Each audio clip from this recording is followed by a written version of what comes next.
Hi friends, how are you? A very good morning to all of you. So today is 11th January. चलिए पहले देखते हैं क्या था, 9th को क्या आया है, 10th को क्या आया है आज और आज क्या है। स्टार्ट करने से पहले मैं बस आपको सबको ये कहना चाहूँगा कि कोरोना बहुत ज़्यादा, ये ओमिक्रॉन जो वेरिएंट है बहुत ज़्यादा कंटेजियस है। थोड़ा बच के रहे, बहुत ज़्यादा ज़रूरी हो तो ही बाहर निकलेगा। हम देख रहे हैं क्या हो रहा है क्या नहीं हो रहा है, इस वजह से कुछ लेक्चर कल नहीं आ पाया। तो मेरी आपसे रिक्वेस्ट यही है, बहुत ज़रूरी हो तो निकले और मास्क ज़रूर पहने प्लीज़। तो देखिए, जो नोट्स बनाने वाली चीज़ है 3 दिन के अंदर, सबसे इम्पोर्टेंट टॉपिक जो है, जो गवर्नर और कॉन्फ्रंट्रेशन रहती है चीफ मिनिस्टर के बीच में या स्टेट गवर्नमेंट के बीच में, मोस्टली जब ऑपोजिशन रूल स्टेट्स हो। अब उसको लेके एक आर्टिकल आया हुआ है, आपने देखा होगा लेटेस्ट, अभी महाराष्ट्र और केरला में क्या झगड़ा चल रहा है, वो सब अभी डिस्कस करेंगे, वो ही इम्पोर्टेंट है।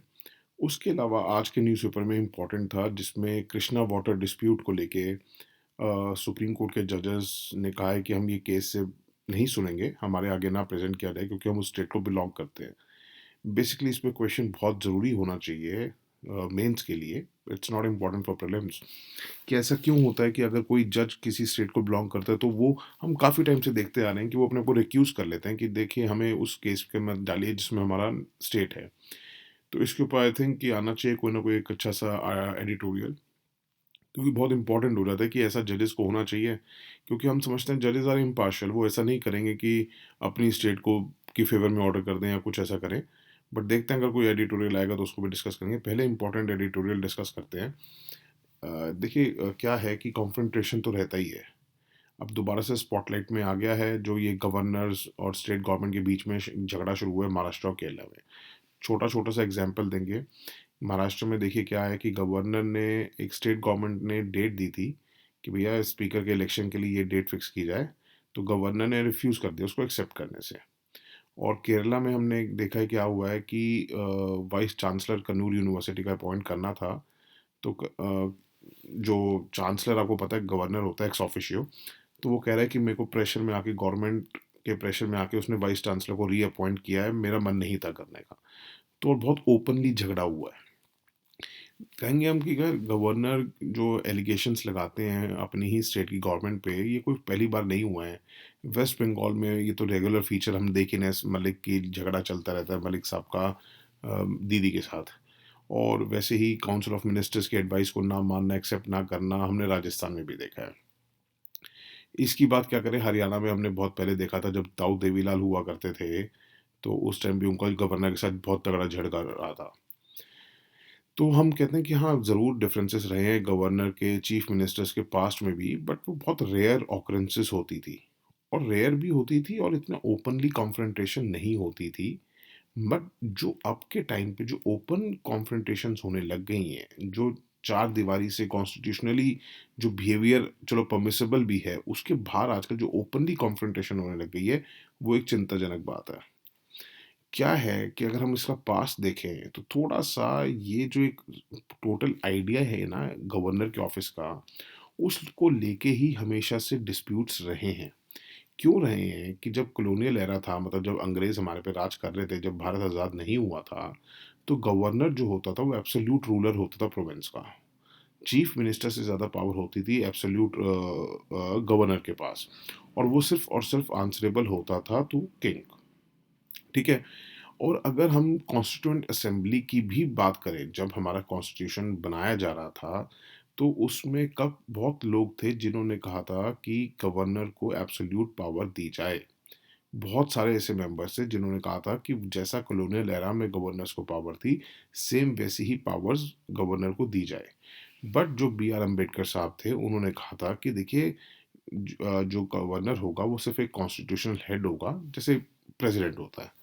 ठीक है। और एग्जीक्यूटिव पावर जो होगी वो टोटली वेस्ट होगी टू द इलेक्टेड गवर्नमेंट, क्योंकि हम एक डेमोक्रेटिक कंट्री हैं, डेमोक्रेसी को फॉलो करेंगे, तो कॉन्स्टिट्यूशनल हेड ही बनाया जाएगा गवर्नर को। बट उन्होंने साथ साथ ये कहा कि जैसे हम जानते हैं कि स्टेट गवर्नमेंट्स जो हैं सबॉर्डिनेट होती हैं यूनियन गवर्नमेंट के, तो उस वजह से हम गवर्नर को कुछ डिस्क्रिशनरी पावर्स देंगे, ताकि उस वजह से ये रहे कि स्टेट गवर्नमेंट्स जो हैं they are subordinate to the union government. सिर्फ इस वजह से डिस्क्रिशनरी पावर्स दी गई थी। उसके बाद क्या है कि तो अल्टीमेटली क्या हुआ, जो गवर्नर को कॉन्स्टिट्यूएंट असेंबली से जब हमारी कॉन्स्टिट्यूशन बन गया, तो गवर्नर को कुछ डिस्क्रेशनरी पावर्स दी गई। और unlike the president of India, जिसके पास कुछ भी ऐसी कोई पावर्स नहीं है, प्रेसिडेंट ऑफ इंडिया तो टोटली वही है, एक कॉन्स्टिट्यूशनल हेड है, करना वही है जो गवर्नमेंट चाहती है। और अगर हम देखिए, जब ऐसी बात चल रही हो तो हमें सुप्रीम कोर्ट की रूलिंग ज़रूर लिखनी चाहिए। तो हम कहेंगे शमशेर सिंह से लेके नबम रेबिया 2016 तक का केस में हमारी सुप्रीम कोर्ट के डिफरेंट रूलिंग्स से हम देख सकते हैं। उन्होंने कहा है कि गवर्नर के पास जो एग्ज़ीक्यूटिव पावर है, उ उसकी वही है कि उसको काम करना है on the aid and advice of the council of ministers. बहुत कोई ऐसे चांसेस होंगे, एक्सेप्शनल सिचुएशंस होंगी जहाँ पे वो डिस्क्रिशनरी पावर्स यूज़ कर सकता है, नहीं तो उसको वो ही करना होगा जो काउंसिल ऑफ मिनिस्टर्स कहेंगे। फिर हम दोबारा एक महाराष्ट्र का एग्जांपल देंगे कि जैसे हमने महाराष्ट्र में देखा कि गवर्नर ने इलेक्शन ऑफ द स्पीकर की डेट को मानने से मना कर दिया। तो अगर हम बात करें तो जो स्पीकर का इलेक्शन होता है वो अंडर आर्टिकल 178 होता है, और कॉन्स्टिट्यूशन ने ऐसी कोई पावर नहीं दे रखी है गवर्नर को कि गवर्नर डिसाइड करेगा डेट।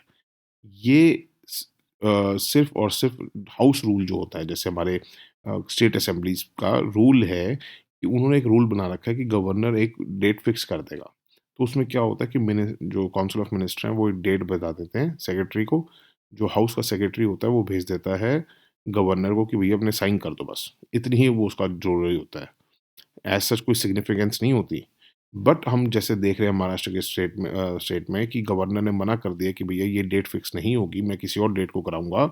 तो कहते हैं कोई बहुत बड़ी बात नहीं है ये। अगर हमें करना हो तो हाउस में हम अमेंडमेंट कर सकते हैं और गवर्नर की वो पावर छीन सकते हैं, क्योंकि कॉन्स्टिट्यूशनली पावर नहीं है उसके पास। ये तो एक हाउस में पावर दी गई थी उसको कि भैया आप डेट फिक्स कर देना। तो ऐसी चीज़ों में गवर्नर्स को नहीं अड़ना चाहिए। अब देखिए इस पे कॉन्क्लूज़न क्या लिखेंगे हम, कि देखिए गवर्नर जो एक है, एक बहुत अच्छी बड़ी कॉन्स्टिट्यूशनल अथॉरिटी है, और इतनी बड़ी कॉन्स्टिट्यूशनल अथॉरिटी होने की वजह से उनको भी कॉन्स्टिट्यूशन के दायरे में रह के ही काम करना चाहिए, और एज़ अ फ्रेंड, फिलोसोफर और गाइड की तरह काम करना चाहिए अपनी गवर्नमेंट के लिए। ठीक है? कॉन्स्टिट्यूशन उसको ये अलाउ नहीं कर रहा है कि आप अपनी एक पैरेलल गवर्नमेंट बना लो। जैसे हमने वेस्ट बंगाल के केस में भी देखा है, राजस्थान में भी देख रहे हैं, ठीक है? और कोई भी एक्ट के लिए गवर्नर जो है पर्सनली रिस्पॉन्सिबल नहीं होता है। सबको पता होता है कि जो काम हो रहा है वो स्टेट कर रही है। उसमें हम करेंगे कि जो ये जैसे हम जो ये कॉन्फ्रंटेशंस देख रहे हैं, वो ज़्यादातर हम यही देखते हैं जो ऑपोज़िशन रूल्ड स्टेट्स होती हैं, वहीं पे हो रही हैं। इसका मतलब साफ-साफ दिख रहा है कि जो पॉलिटिकल ये जो चल रहा है ना, पॉलिटिकल सारा का सारा गेम चल रही है, या पॉलिटिकल एक एक्सपेडेंसी चल रही है कि कॉन्स्टिट्यूशनल प्रोप्राइटी के ऊपर, ठीक है, जो कॉन्स्टिट्यूशन के दायरे में रह के काम करना चाहिए, आजकल कॉन्स्टिट्यूशन के के दायरे में काम नहीं कर रहे गवर्नर, बस बेसिकली वो अपना पॉलिटिकल उल्लू सीधा कर रहे हैं। पंडित, अब उसके बाद क्या होता है, कॉन्स्टिट्यूशन असेंबली का भी बड़ा कुछ आप लिखेंगे तो बड़ा अच्छा लगेगा। तो हम लिखेंगे पंडित ठाकुर दास भार्गव जी जो थे, जो कॉन्स्टिट्यूशन मेंबर थे जब असेंबली कॉन्स्टिट्यूट असेंबली के, उन्होंने भी कहा था कि गवर्नर जब बन जाएगा आदमी, तो उसको ऐसा इंसान होना चाहिए जो सब सब पार्टीज़ के अबव हो, और उसको अपनी मिनिस्टर, गवर्नमेंट को एक डिटैच्ड स्टैंड पॉइंट से देखना चाहिए। ये नहीं कि अगर आज मैं कांग्रेस का आदमी था और मैं गवर्नर बन गया हूँ, तो मैं बीजेपी अगर रूल स्टेट होगी तो मैं उनको तंग करूँगा, या अगर मैं बीजेपी का आदमी था और मैं कांग्रेस रूल स्टेट में जा रहा हूँ तो मैं उनको तंग करूँगा। ऐसा नहीं होना चाहिए। He should be above party, और उसको एक बहुत बड़ी कॉन्स्टिट्यूशनल अथॉरिटी दी गई है, तो उसको इन चीज़ों से परे होना चाहिए। उसके बाद आप आज के न्यूज़पेपर में अगर आपने देखा होगा, वो जो मैंने बताया अभी जजेस का, वो थोड़ा-सा आने दीजिए, उसके आर्टिकल आएगा तब बात करेंगे। या कज़ाकिस्तान का जो चल रहा है, हम लोग रोज़ देख रहे हैं, उसके ऊपर जो बनाने की ज़रूरत थी वो बना लिया है। बाकी आप लोग थोड़ा-सा टच में रहिए, बस दैट्स इट। उसके ऊपर नोट्स बनाने की ज़रूरत नहीं है। ठीक है? उसके ऊपर, और उसके अलावा जो आपने देखा होगा कि इंडिया का जो 26 जनवरी को ही बुला रहे हैं 5 सेंट्रल एशियन नेशंस को। तो जो अजीत डोभाल साहब ने बुलाया था, या एक्सटर्नल अफेयर मिनिस्टर ने बुलाया था, वो हम ऑलरेडी शंकर जयकिशन ने जो हम देख चुके हैं। उसके अलावा जब इसके ऊपर कुछ ऐसा आएगा तब हम करेंगे। आज का जो एडिटोरियल था वो थोड़ा-सा आउट ऑफ द वो है कि आपको इतना ज़्यादा कुछ लिखने की, इतना कुछ करने की ज़रूरत नहीं है। हर आदमी को अपने स्टैंडर्ड के हिसाब से ही करना चाहिए। वो एक डिप्लोमैट है, उन्होंने बहुत बहुत ज़्यादा वास्ट उसमें लिखा है। वो इतना इतना कुछ लिखने की आपकी ज़रूरत नहीं है। आप अपने वर्ड्स को इतना कर ही नहीं पाएँगे पूरा।